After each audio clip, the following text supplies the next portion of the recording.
आज हम लोग राजनांदगांव जनपद पंचायत के ग्राम पंचायत रानी तरे में आज से चंद दिन पहले भूतिपाल कला निवासी श्री दिनेश साहू और उनके पुत्र द्वारा ग्राम पंचायत रानी तरे के सामने धरना प्रदर्शन किया गया था और उस पर इन लोगों ने यह इल्जाम लगाया था कि ग्राम पंचायत जबरदस्ती जो है हमारे जमीन के सामने जहां उनका निर्माण हो रहा है उस पर वे कचरा संग्रहण केंद्र बना रहे हैं।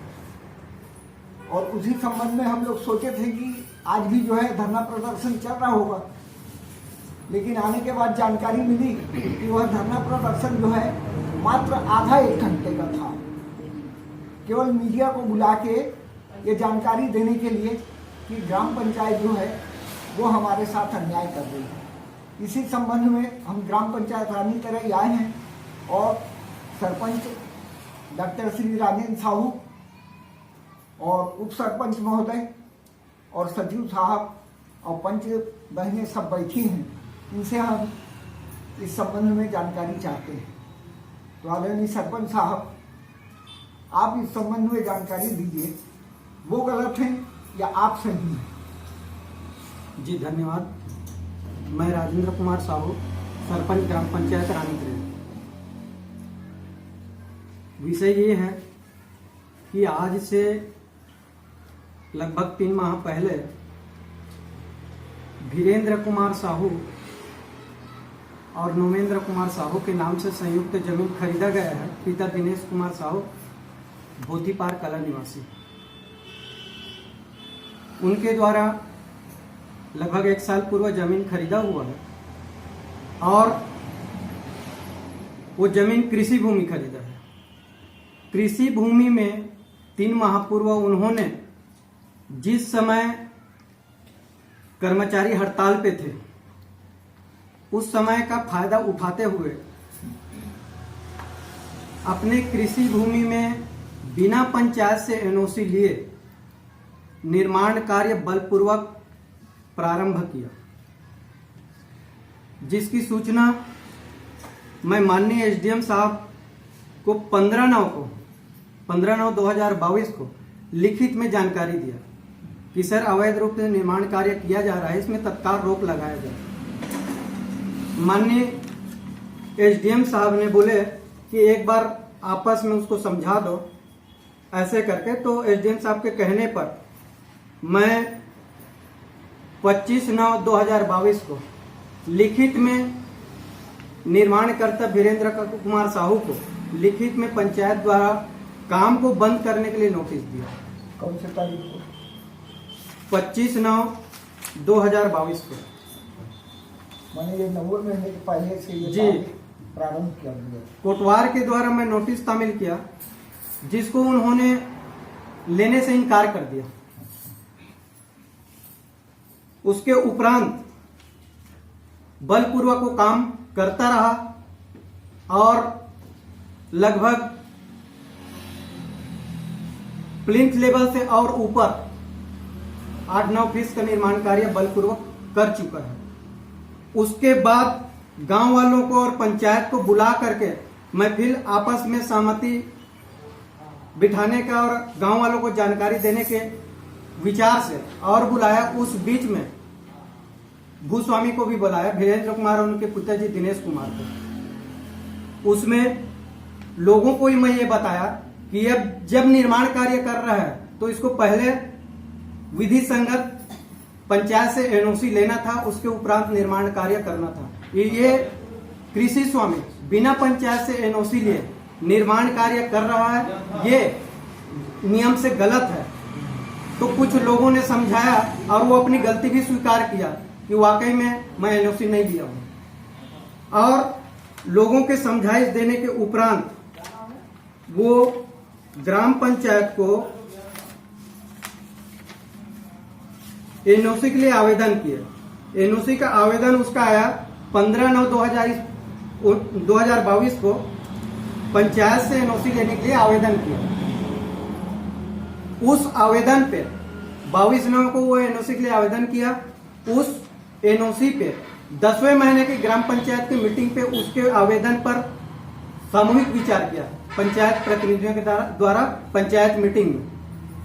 सदस्यों द्वारा विचार विमर्श उपरांत ये निर्णय निकाला गया कि कृषि स्वामी एनओसी की मांग करने के पहले वो निर्माण कार्य बहुत ऊंचे लेवल तक बलपूर्वक किया जा चुका है उनके द्वारा, और हमें ऐसा लगता है कि उनके द्वारा शासकीय जमीन को भी अपने कब्जे में लिया गया है, ऐसा प्रतीत होता है। तो सबसे पहले उस जगह का सीमांकन किया जाए और सीमांकन होने के उपरांत उसके एनओसी पे अंतिम निर्णय लिया जाएगा। ये प्रस्ताव पारित किया गया। उस प्रस्ताव के आधार पर मैं माननीय अनुविभागीय अधिकारी महोदय जी को 28/11 को एक और स्मरण लेटर लिखा कि साहब, जो अवैध निर्माण कार्य करते हुए व्यावसायिक परिसर निर्माण किया जा रहा है बिना पंचायत से एनओसी लिए, उस अवैध निर्माण कार्य को तत्काल रोक लगाया जाए और उक्त स्थल का अतिशीघ्र सीमांकन कराया जाए। लेकिन मुझे अभी तक मेरे 2 आवेदन पे माननीय अनुभागीय अधिकारी जी ने कोई विचार नहीं किया है मेरे जानकारी पे, जिसका मुझे खेद है। अब चूंकि हम लोग शासन के सहयोगी हैं, शासन की योजनाओं को जो गांव स्तर में गांव विकास में स्वीकृत होता है उस पर हम सहयोग करते हैं।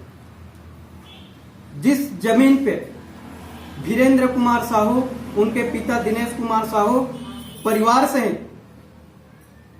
धरना में बैठे थे, सिर्फ दिखावा, लगभग घंटे भर के लिए कुछ मीडिया वालों को बुलाया, फोटो खिंचवाया और ये आरोप लगाया कि सरपंच द्वेषपूर्वक मेरे मकान के सामने कचरा संग्रहण बनाया जा रहा है। तो मैं एक जिम्मेदार जनप्रतिनिधि हूं, किसी से द्वेष नहीं पालता। जो नियम में होता है, जो कायदा कानून होता है, उसके अंतर्गत अपने पंचायत के सहयोग से सभी जनप्रतिनिधियों से सलाह मशवरा करने के पश्चात वो निर्माण कार्य किया हूं। उस निर्माण कार्य के पूर्व, शुरुआत करने के पूर्व, मैं खसरा नंबर 380 का प्रस्ताव पास है और उस प्रस्ताव पास के आधार पर ठोस तरल अपशिष्ट प्रबंधन शेड निर्माण की कार्य प्रारंभ किया गया है। ये सोच करके जब वो कृषि भूमि वीरेंद्र कुमार साहू जब ये कृषि भूमि को खरीदा, लगभग साल भर पूर्व खरीदा है। उसके खरीदने के पहले जिस स्वामी, कृषि स्वामी का था, वो व्यक्ति पहले इस जगह को, जहां पे अभी हम ठोस तरल अपशिष्ट प्रबंधन शेड निर्माण कर रहे हैं, उस जगह को अतिक्रमण किया गया था पहले किसान के द्वारा। उस जगह को हमने सुरक्षित करवाया और वो भी पंचायत और ग्रामवासियों के समझाइश के बाद समझ गया और समझ करके पुराना जो किसान था जिससे ये खरीदा हुआ था, वो समझ करके अतिक्रमण छोड़ा और छोड़ने के बाद कुछ दिन बाद वो जमीन को बेच दिया। बेचने के बाद वीरेंद्र कुमार साहू खरीदा हुआ है और खरीद करके बलपूर्वक बिना पंचायत से एनओसी लिए हुए वो जो अवैध तरीके से निर्माण कार्य किया जा रहा है, ये ग्राम पंचायत के अधिकारों का हनन है। इसकी हम निंदा करते हैं।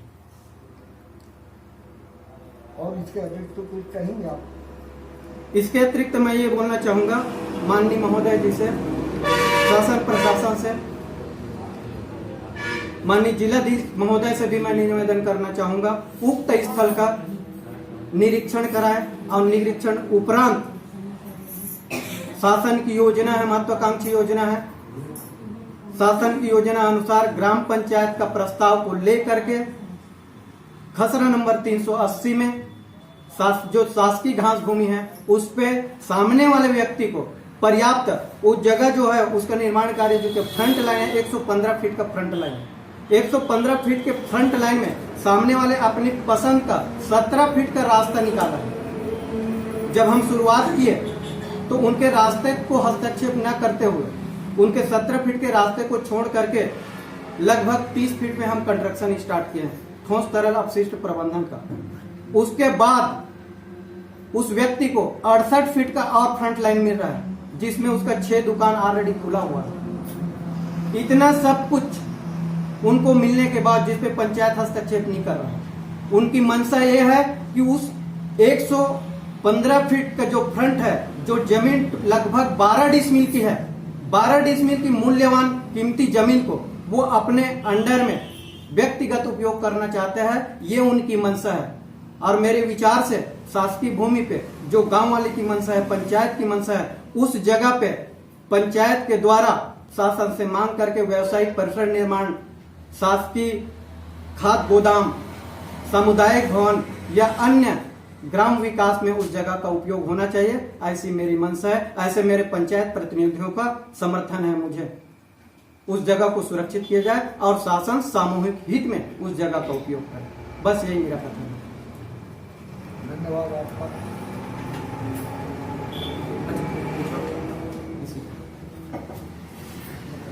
जब भी कोई ग्रामीण स्तर में डाइवर्सन कराए तो पंचायत से एनओसी लेना अनिवार्य है। आवेदक के द्वारा पहले पंचायत में एनओसी के लिए आवेदन दिया गया।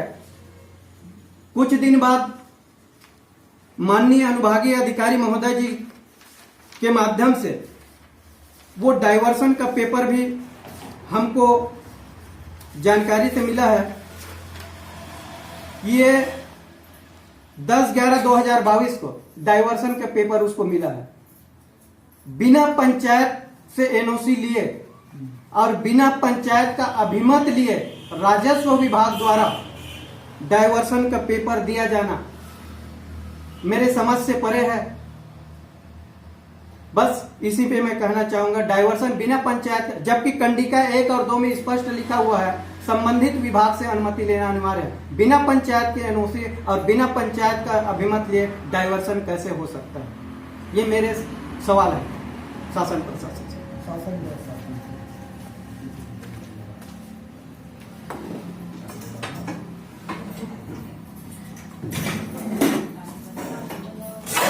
सरपंच साहब, आप इस संबंध में कुछ कहना चाहेंगे? सरपंच साहब के साथ हैं, उसी के साथ हैं।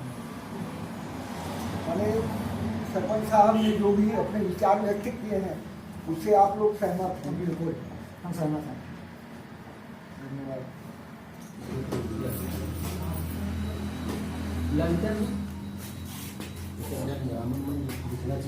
आप लोग पंच है बहन?